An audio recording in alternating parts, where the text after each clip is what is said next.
Hello and welcome to the daily cricket show, Cricket Happenings, dear friends and subscribers. Well, in this particular cricket show, I'm going to talk about how New Zealand kept the T20 series alive by beating India in the second T20 match. And as I rightly said, as you would have heard me on my Cricket Happening show and also on my Twitter, that I did mention that they required a very good start. And that very good start came, but let me tell you, Colin Munro was the hero who definitely benefited from four drop chances from the Indian fielders. The other day it was the New Zealand dropping the catches. Today it was India dropping the catches. Shreyas Iyer dropped a real a shot which I'll be talking about. So Colin Munro went on to slam 109 runs. So it was his second T20 century. He just fell a few balls short of getting to the fastest T20 century. And what a knock it was from Colin Munro. Colin Munro blasted on all cylinders. Yes, he benefited from the drop chances, but he took immense advantage out of it to help New Zealand to a total of 196. His share being 109 runs. A tremendous effort from Colin Munro. He also became the first player, he's the fourth player to have two T20 centuries, joining the exalted company of former New Zealand captain Brendan McCullum, Chris Gayle of the West Indies, and Evan Lewis of the West Indies. And Colin Munro has another record to his name, the year 2017, and that is he's the only player who has had two T20 centuries in 2017. So that is, and the Indians, they definitely, I would say, they were really rocked. They lost all their wickets very quickly. Four people were there, and it was only left to Virat Kohli and Dhoni. But Virat Kohli definitely played a good hand. He tried his best, but one knew that it was a very tall task to accomplish. And Mahendra Singh Dhoni got a bit bogged down by his standards to the spinners Santner and Sodhi. And finally, India falling short by 40 runs and New Zealand keeping the T20 series alive at 1-1. So I'll be talking about that, and also the tour match between the Western Australian 11 and the England started off there. So England started off the first tour match of the Tour of Australia on a very good note, as they closed at 349 for 6, which I'll be talking about in a brief manner. And the Bangladesh Premier League has started today. Today was the start of the Bangladesh Premier League, where two matches were played. I'll be talking about that as well in a brief manner. But first, let's head on to the second T20 match between New Zealand and India and see what really happened. So New Zealand winning the toss here at the Saurashtra Cricket Stadium in Rajkot, and it all started with New Zealand actually opening the batting with the pair of Guptill and Colin Munro. And well, it all started off the bowling initially. One saw that it was Bhuvaneshwar Kumar and Mohammad Siraj was given a T20 debut today, but I have to say that he disappointed, having figures of 4 overs for 53 runs and 1 wicket. He definitely got his maiden international wicket when he picked up the big wicket of the New Zealand captain Kane Williamson. So that is something that he will take away. Jasprit Bumrah was the best of the bowlers. Really, he was the one who was sticking to a wonderful line, making life difficult. So it all started off with Martin Guptill and Colin Munro. And Colin Munro went after Mohammad Siraj. And Colin Munro, as you know, he makes it a point to actually stay on the leg side, and he hits through the line of the ball, and that's what he precisely did. And he was simply dynamite today. But let me tell you, he benefited from a lot of chances. He was dropped by Rohit Sharma. He was dropped by Shreyas Iyer, who tipped the ball over the long on into the spectators. And he was also dropped a few more times. and a run-out chance was also missed. And so Munro, definitely benefiting from those lapses, went on to slap the Indian bowling to all parts of the field, and he did it very, very well. He was targeting the onside for his sixes, I would say the deep square leg and the long leg region. Martin Guptill, on the other hand, was a bit sedate as far as the bowlers were concerned, the pace bowling was concerned. Mohammad Siraj definitely got a bit of beating from Guptill, but Bumrah and Jasprit Bumrah and Bhuvneshwar Kumar were bowling. Martin Guptill was quite, he was tested a bit, but Martin Guptill, what he did best was to concentrate on the Indian spinners. Yes, he saw that he was struggling against Bhuvneshwar Kumar and Bumrah, but against Yuzvendra Chahal and Akshar Patel, there was not a struggle. It was absolutely majestic strokes played by Martin Guptill, and Martin Guptill really got out of a sort of a shell when he came swinging against Yuzvendra Chahal, the right arm leg spinner, by slamming him for 3 consecutive sixes. He also went to the bowling Akshar Patel. Colin Munro, on the other hand, was hitting the ball at every opportunity, and this partnership really gave them a sound foundation as 105 runs were added for the first wicket. And then finally, it was Yuzvendra Chahal, who has this habit of actually giving away a lot of runs but purchasing his wickets, and that's what he precisely did against Martin Guptill, caught by Pandya for 41 balls, 3 fours and 3 sixes. But Colin Munro was continuing the same way, and Kane Williamson, as I said, became the maiden victim of Mohammad Siraj on his T20 debut. 12 of 9 deliveries, 2 fours. Tom Bruce was promoted in the batting order, and he played one wonderful scoop shot, which was pretty good to see. And after seeing the scoop shot, which was done for 4 by Tom Bruce, Colin Munro attempted one, and he also succeeded. And finally, with some real biffing done by Colin Munro towards the end, the New Zealand innings wore a great deal of respect, I would say, as the score reached 196 for 2, with Munro, as I said, becoming the first person to hit a T20 century, 2 T20 centuries in the year 2017, as Colin Munro was unbeaten on 109 runs of just 58 deliveries, which contained an equal amount of 4s and 6s, which was number 7. So 7 4s and 6s, 7 6s hit by Colin Munro in a wonderful knock, even though he benefited immensely from the fielding lapses. Bhuvneshwar Kumar, 4 overs none for 29. Mohammad Siraj, 4 overs 1 for 53 on his debut. Bumrah, 4 overs none for 23, was absolutely on the money. Chahal, 4 overs 1 for 36. Akshar Patel had his figures rearranged today. 3 overs costing him 39. Hardik Pandya bowled 1 over, which was slammed for 14.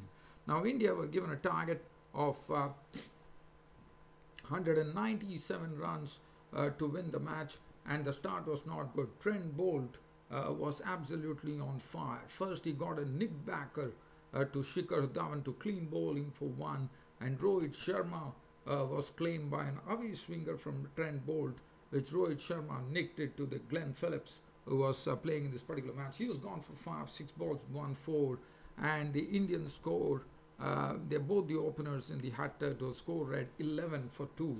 And Shreyas Iyer, for the first time getting an opportunity to bat for India, definitely played a few strokes. He hit 4 boundaries in his knock of 23, and his wicket was claimed by Colin Munro. Now Colin Munro here definitely fooled Shreyas Iyer by bowling that knuckle ball, and in that knuckle ball Shreyas Iyer hit it back to Munro, and Munro gleefully accepted it. He was gone for 23 of 21 balls with 4 boundaries.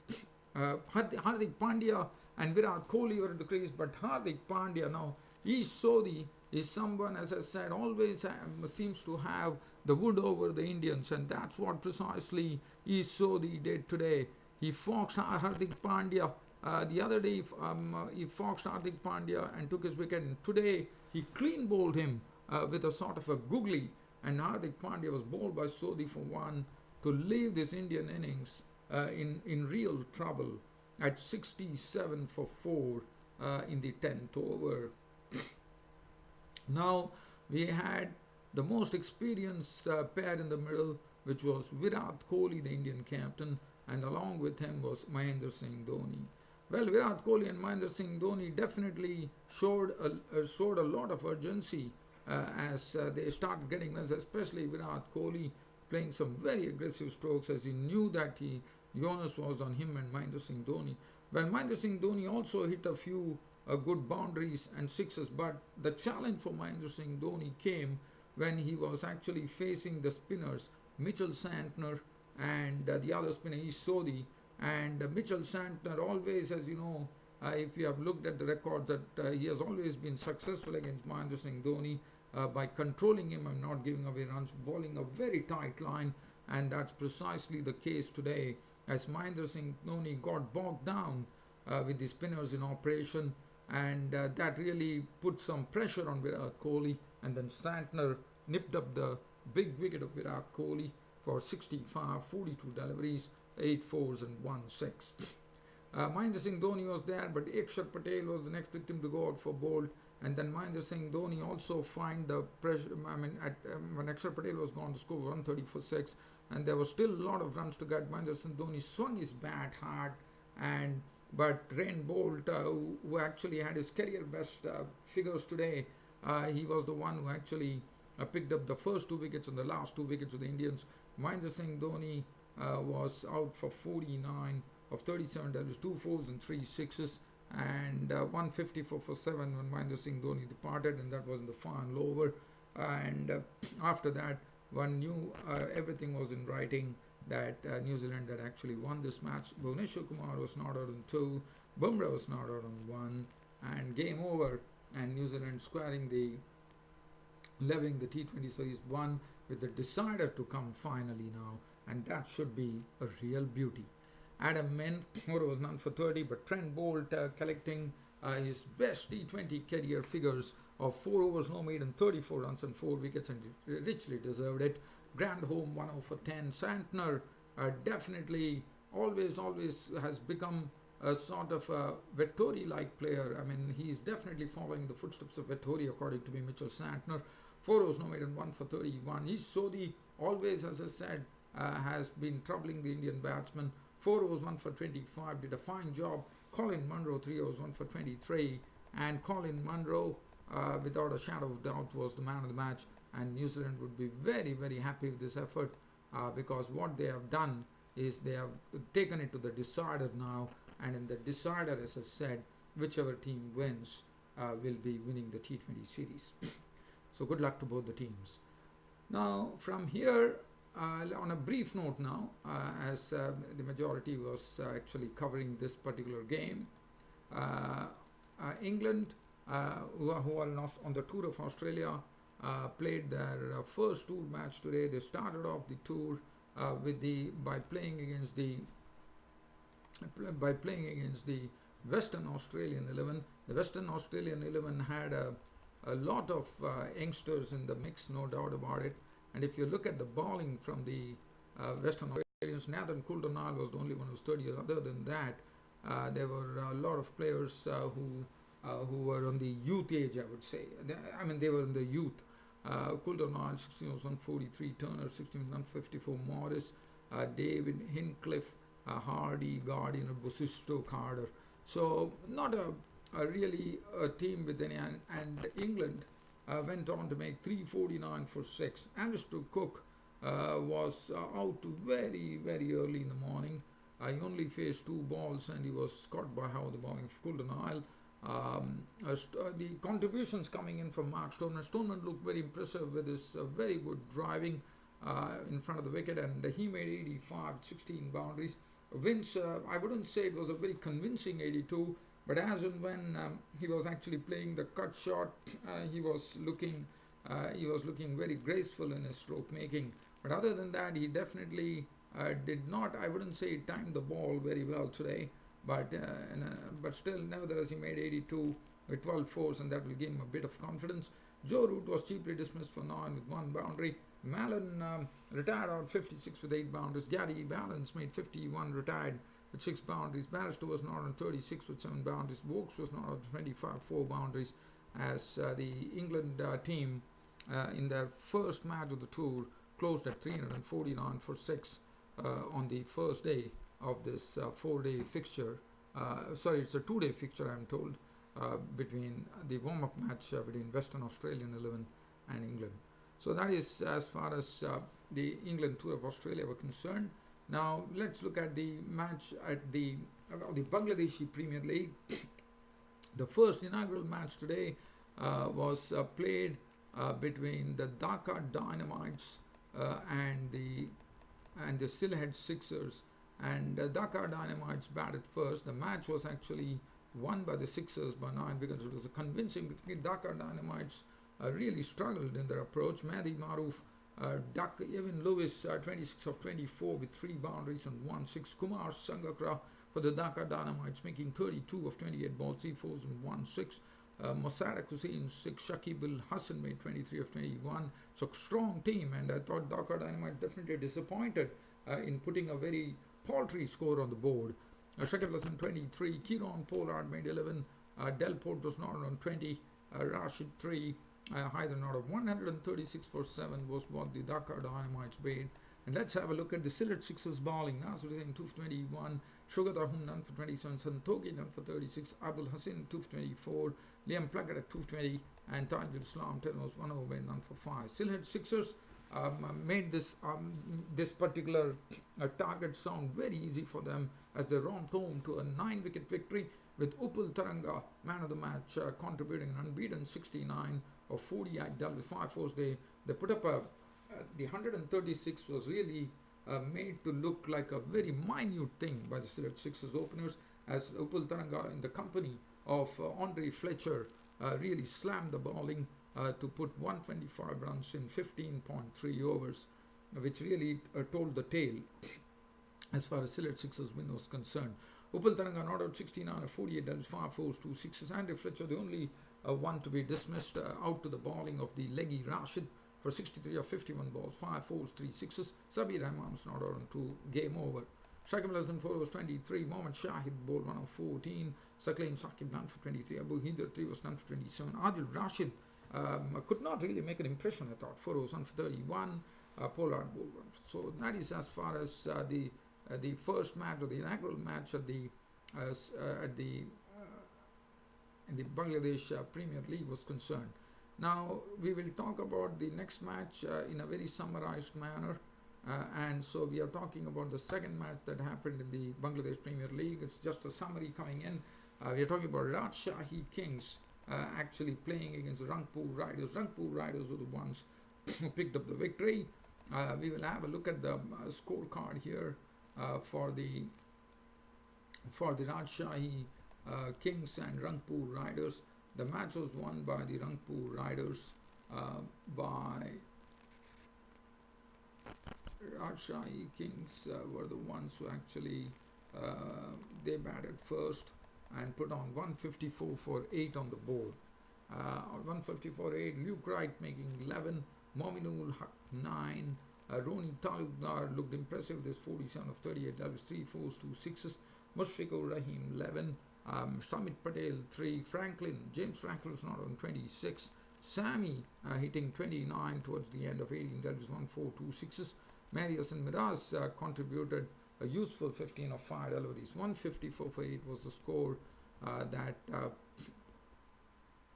was taken by the Rajshahi Kings.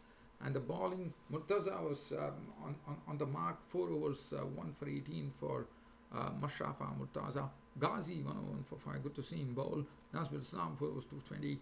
Rebellis in 4 overs 43 was very costly. Malinga 2 for 34. Pereira 2 for 93, and Bopara 1 of 9 for 8. As far as Rangpur Riders were concerned, they were the target of 155. They completed it in the 19th over. They lost the openers pretty quickly. Johnson Charles was out of 9 of 11 balls, 1 4, and Adam Lith was out for naught. But Mohammad Mithun, along with Shahriar Nafis, Bopara, and Pereira, made useful contributions to guide them home. Mohammad Mithun making 46 of 33.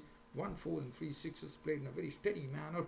Shari and Hafiz making 35-34, 3-4s, 1-6. Bopara was not on 39, who took them to the winning hit of 39 of 20 balls, 3-4s, 2-6s, and Pereira was not on 20 of 12, 2-4s. And that was it. They won the match. The Rangpur Riders, Mehdi and Miraj 4 overs, 1 for 31, Samit Patel 2 overs for 14, Nihad Zaman 3 overs 23, Farhad Reza 1 for 30, Keshav Williams was costly, 3 overs 1 for 30, and Franklin bowled 3 overs 26, and Ravi Bopara was the one who took the man of the match award. Well, dear fans, subscribers, it's about time for me to pull the lid on this cricket show for today by saying you all a big thanks, and hope to see you all tomorrow on my next cricket show of Cricket Happenings. Until then, it's wishing you all a wonderful evening. Thank you.